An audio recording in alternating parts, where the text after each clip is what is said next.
रायगड जिल्हा परिषद महिला व बालकल्याण समितीच्या सभापती रसिका केणी पत्रकार परिषद घेत महिला व बालकल्याण विभागातील विविध कामांमध्ये मोठ्या प्रमाणात भ्रष्टाचार चालल्याचा गंभीर आरोप केला। विशेषतः माजी प्रशासकीय काळात झालेल्या कामांबद्दल अनेक प्रश्न उपस्थित करत चौकशीची मागणी केली। महिला व बालकल्याण विभागाच्या जिल्हा कार्यक्रम अधिकारी निर्मला कुचिक यांच्यावर कथित घोटाळ्यात जबाबदार असल्याचा आरोप सभापती केणी यांनी केला। रसिका केणी यांनी सांगितलं की जिल्हा कार्यक्रम अधिकारी कार्यक्रमामार्फत राबवण्यात आलेला खाऊ वाटप, सत्रांच्या खरेदी, विविध साहित्य वाटप तसेच इतर योजनांमध्ये कोट्यावधी रुपयांचा गैरव्यवहार झाल्याचा संशय आहे। तसेच काही ठराविक ठेकेदारांनाच वारंवार कामं देण्याचा अट्टहास करण्यात आल्याचा आरोपही त्यांनी केला। यामुळे शासनाच्या निधीचा योग्य वापर झाला का याबाबत प्रश्नचिन्ह निर्माण झालं असल्याचं त्यांनी सांगितलं। महिला व बालकल्याण विभागातील सर्व कामांची निष्पक्ष चौकशी करून दोषींवर कठोर कारवाई करावी अशी मागणी सभापती रसिका केणी यांनी पत्रकार परिषदेत केली। ही पत्रकार परिषद प्रामुख्याने वीज जोडणीची ज्या 5-6 महिन्याचा कालावधी होऊन देखील पूर्ण न झाल्यामुळे मे महिन्याचा पूर्ण उष्णतेचा जो कालावधी होता तो निघून गेलाय तरी देखील वीज जोडणी झालेली नाहीये।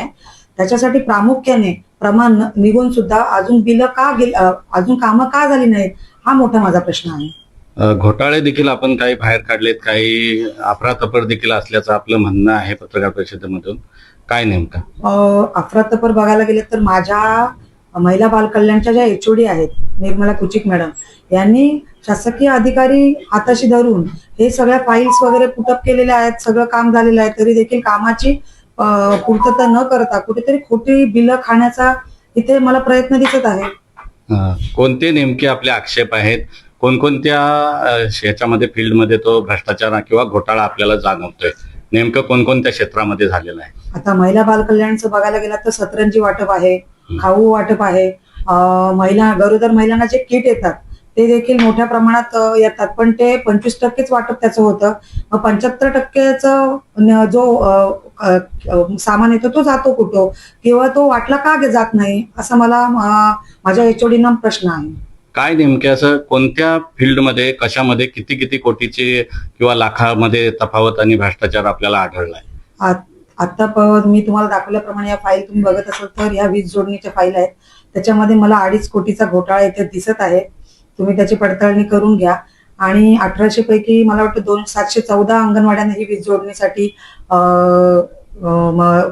प्रमा निघाल्या होत्या, पण त्याच्यामध्ये अजून कुठल्याही प्रकारची कुठेही कामाची अंमलबजावणी झालेली मला दिसत नाहीये।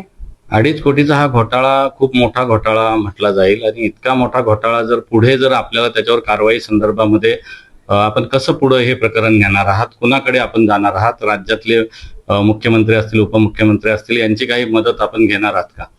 मी प्रथमतः महाराष्ट्र शासनाला एक प्रामाणिक आणि सोजवळ विनंती करत आहे की महिला बाल कल्याण या खात्याला जर न्याय मिळायचा असेल, चांगला लहान मुलांना जर चांगल्या प्रकारचा खाऊ तिथे वाटप व्हायचा असेल किंवा या खात्यात जो चाललेला कुठल्याही प्रकारचा अनेक प्रकारचा जो घोटाळा आहे तो जर थांबवायचा असेल तर ह्या भ्रष्ट कर्मचाऱ्यांवर आधी कारवाई झाली पाहिजे, ही माझी प्रामुख्याने महाराष्ट्र शासनाला विनंती असेल।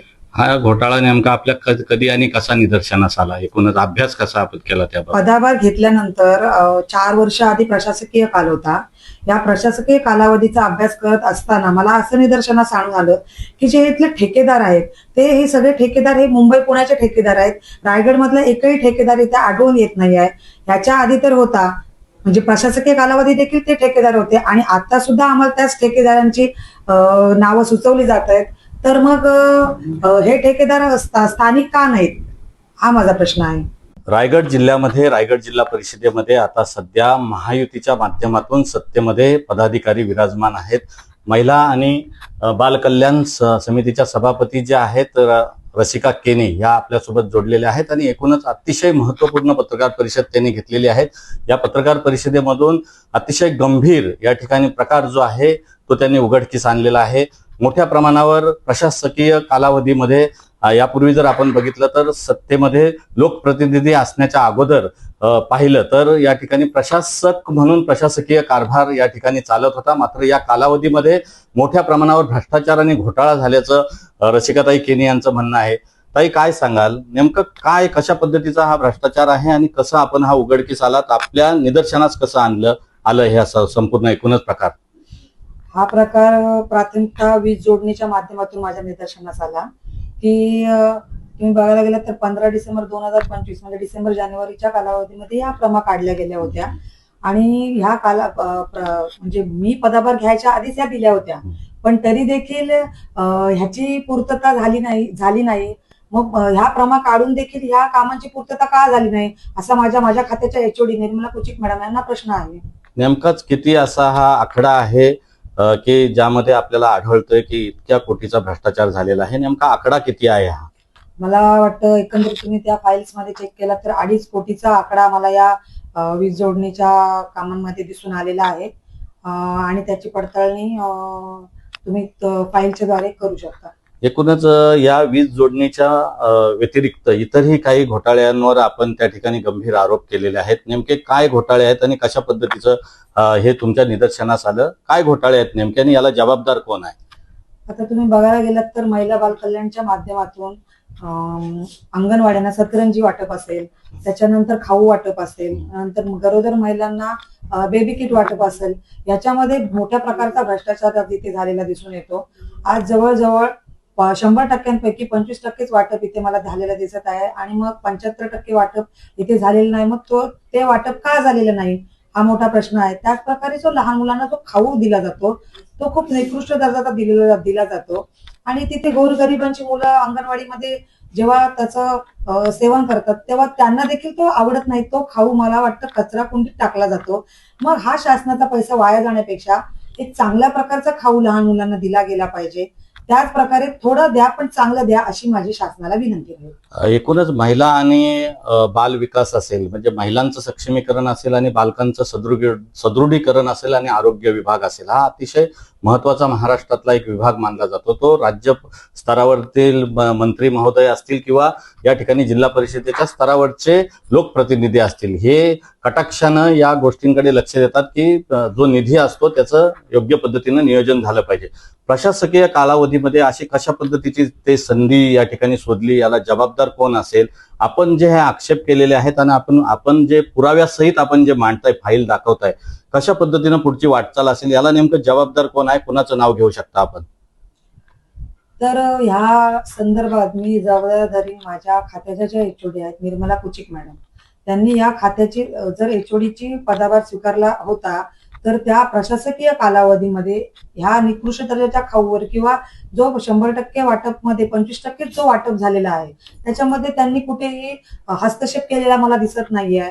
त्याच प्रकारे वीज जोडणीच्या कामामध्ये जी ही तुम्ही बघाल असेल प्रमा काढून देखील अजूनपर्यंत तिथे कामाची पूर्तता झालेली नाही. याला सर्वस्वी जबाबदार मी निर्मला कुचिक मॅडम किंवा ताई काय सांगाल, एकूणच ह्या कामकाजामध्ये जे ठेके दिले जातात किंवा ठेकेदार नेमले जातात यावर काही आपला आक्षेप आहे का? ज्या पद्धतीनं प्रशासकीय अधिकारी या ठेकेदारांची नेमणूक करतात त्यामध्ये काही याला वाव मिळतो का भ्रष्टाचाराला, असं काही वाटतंय आपल्याला?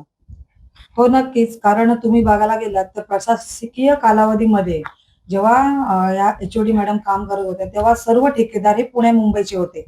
रायगड मधला एकही ठेकेदार तुम्हाला इथे दिसून येणार नाही.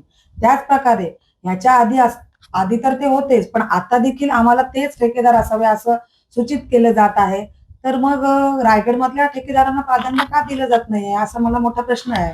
महिला आणि बाल कल्याण समितीचं सभापतीपद आपण या ठिकाणी भूषवताय आणि एकूणच पारदर्शक कारभार आपल्या कारकिर्दीमध्ये यावा आणि व्हावा असा उद्देश आपला प्रामाणिक असला तरी आता जो हा घोटाळा झालाय या घोटाळ्याला आपण पुढे कसं न्याल, याला कारवाईच्या टप्प्यापर्यंत कसं न्याल?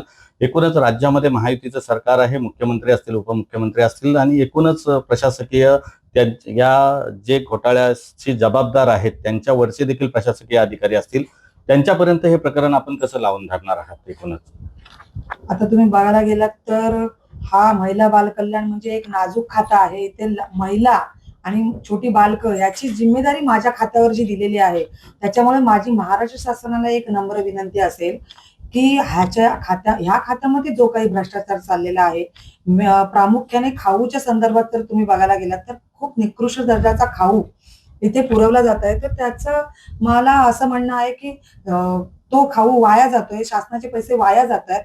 तर ते पैसे वाया जाण्यापेक्षा थोडं द्या पण चांगल्या प्रकारचा खाऊ लहान मुलांना वाटप झाला पाहिजे, ही माझी प्रामाणिक विनंती आहे शासनाला. एकूणच आपल्यासोबत महिला आणि बाल कल्याण सभापती रायगड जिल्हा परिषदेच्या रसिका केनी होत्या आणि त्यांनी एकूणच आज पत्रकार परिषद घेऊन जे काही प्रशासकीय कारभारामध्ये प्रशासकाकडून झालेले भ्रष्टाचार आहेत त्याचे आरोप गंभीर केलेले आहेत. या कथित आरोपांचं पुढे काय होणार हे पाहणं देखील गरजेचं आहे. याबरोबरच त्यांनी अशा पद्धतीचा रायगड जिल्हा परिषदेमध्ये आपण सभापती पदावर बसल्यानंतर एक पारदर्शक आणि स्वच्छ कारभार या ठिकाणी झाला पाहिजे अशी अपेक्षा व्यक्त करताना जे या घोटाळ्याशी किंवा भ्रष्टाचाराशी जबाबदार आहेत त्यांच्यावर देखील कारवाई झाली पाहिजे अशी अपेक्षा केलेली आहे. महिला आणि बालकल्याण विभागाचं खातं जे आहे ते अतिशय जबाबदारीचं आणि लोक उपयुक्त असं खातं आहे. त्यामुळं त्या खात्यामध्ये पारदर्शक व्यवहार असला पाहिजे. मुलांचं सदृढीकरण असेल, बालकांचं त्या ठिकाणी पोषक आहार, सकस आहार त्यांना मिळाला पाहिजे, महिलांचं सक्षमीकरण, सबलीकरण आणि त्यांचं सदृढीकरण झालं पाहिजे. यासाठीच मी प्रामाणिकपणे काम करणार असल्याचा या ठिकाणी मुद्दा देखील त्यांनी या पत्रकार परिषदेच्या माध्यमातून मांडल्याचं आपल्याला पाहायला मिळतंय. Dhammasheel Sawant, news bureau, Raigad. Times डिजिटलला लाईक करा, शेअर करा, सबस्क्राईब करा आणि बेल आयकॉन दाबायला विसरू नका. Times digital.